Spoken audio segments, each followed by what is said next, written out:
Boa noite, irmãos. Espero que vocês estejam bem, estejam aproveitando o tempo de quarentena, estejam se cuidando. Eu espero que vocês estejam tomando as precauções devidas a se cuidarem e também estejam aproveitando para se aproximar mais de Deus.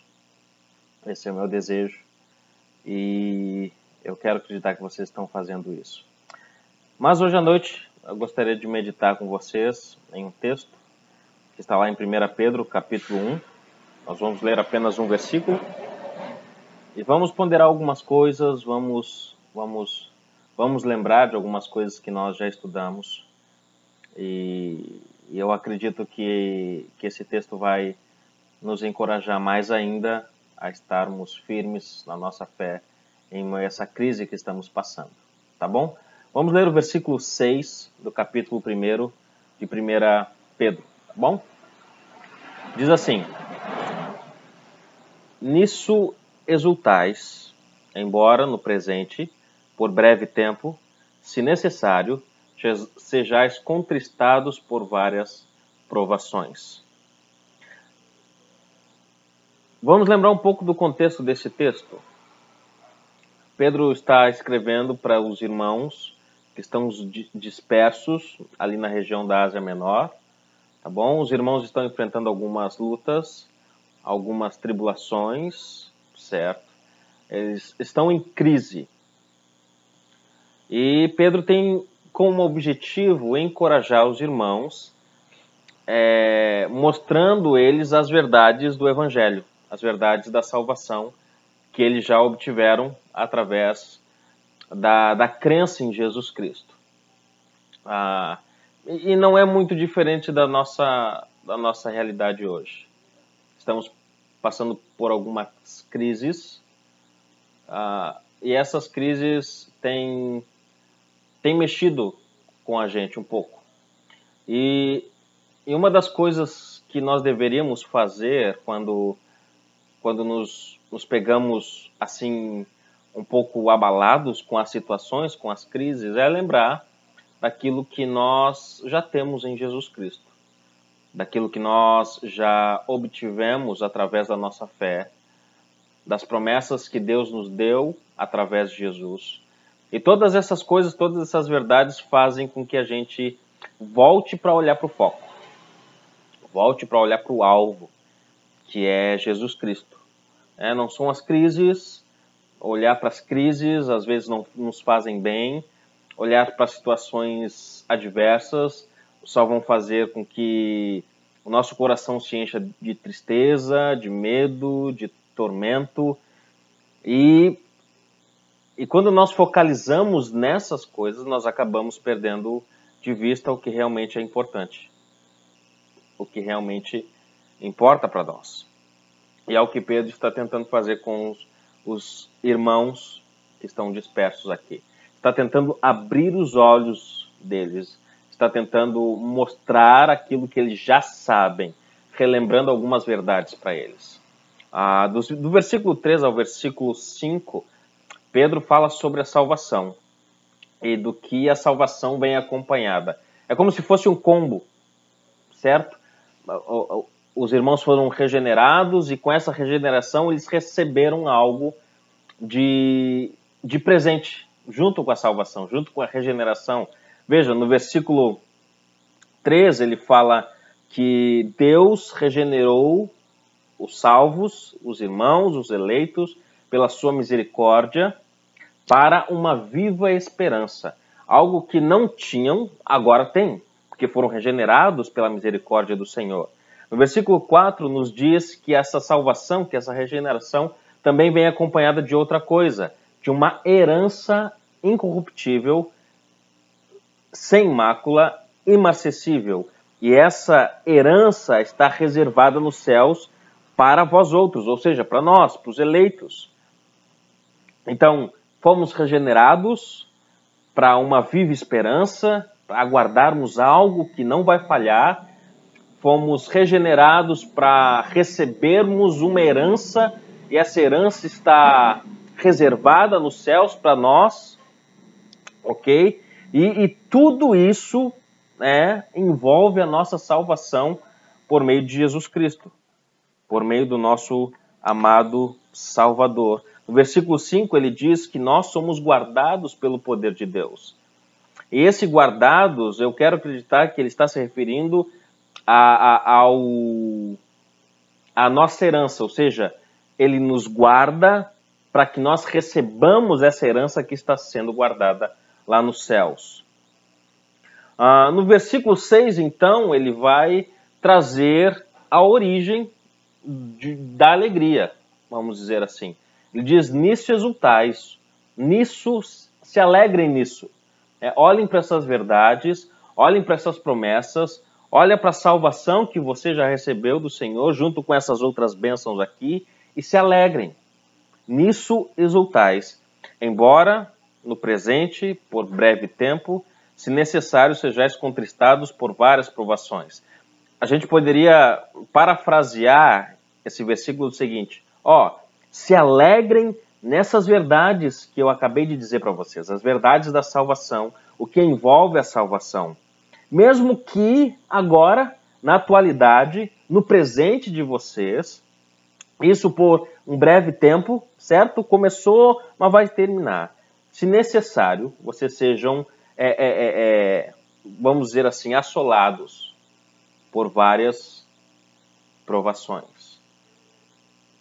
Então, as provações, elas têm um começo, mas vão ter um fim.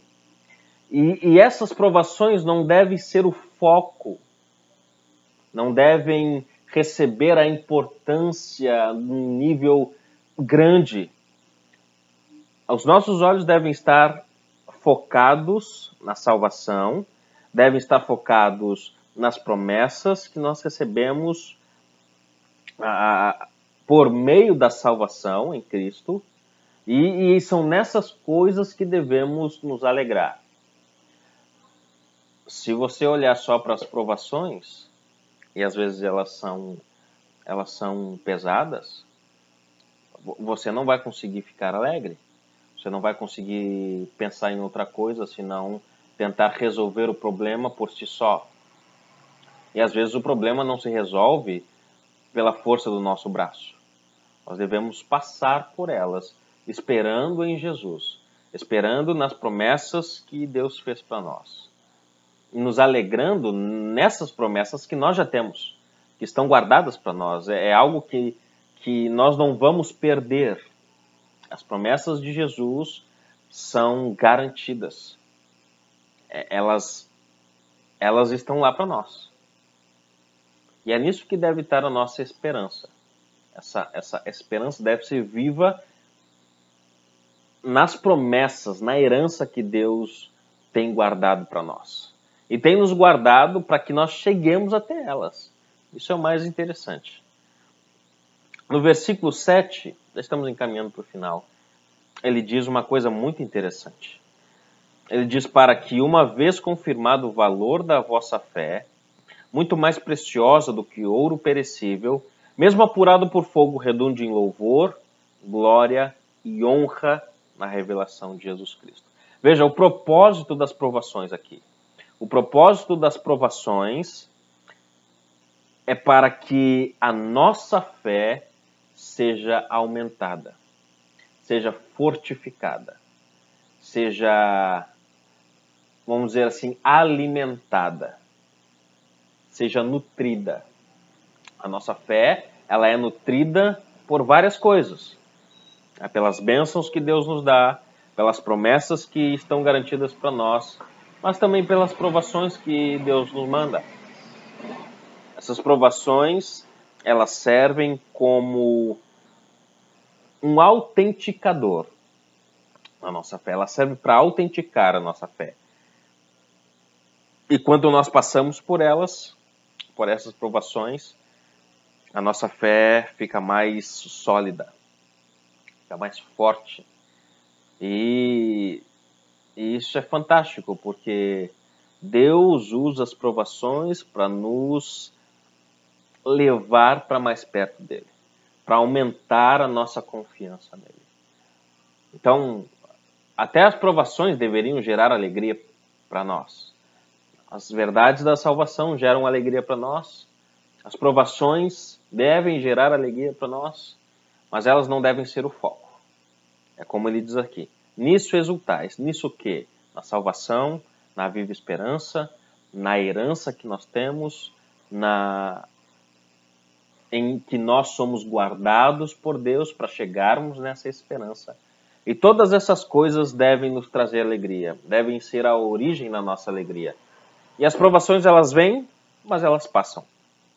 E elas servem ali para nos provar, para autenticar a nossa fé.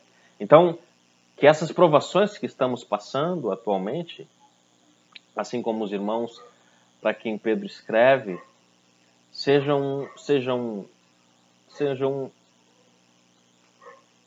um meio ou meios de nos levar mais para perto de Deus. Sejam meios que nos fazem lembrar das promessas que nós temos por meio de Jesus. Lembrar que nós temos uma esperança que antes nós não tínhamos. Serve para nos lembrar que temos uma herança e ela está guardada nos céus para nós, assim como estava guardada para os irmãos que estavam dispersos na Ásia Menor. E também que essas provações tenhamos uma perspectiva mais divina delas, de que elas servem para testar a nossa fé, para ver se estamos de fato alicerçados na rocha ou não. Então, meus irmãos, que continuemos olhando para Jesus, olhando para as promessas que Ele nos deu, e essa provação vai ser como todas as outras. Nós passamos dando glória a Deus e sendo fortificados através dessas provações. E a nossa confiança aumenta, a nossa fé aumenta, o nosso amor por Jesus aumenta, e tudo isso faz-nos alegrar, faz-nos regozijar, fazem com que nós exultemos o Santo Jesus. Então, que possamos lembrar dessas promessas, lembrar dessas verdades e nos mantermos felizes com o que Deus tem nos dado. Amém? Um forte abraço. Se cuide nessa quarentena e espere em Deus. Confie em Deus. Esteja certo de que Ele está no controle de todas as coisas. Amém? Um grande abraço.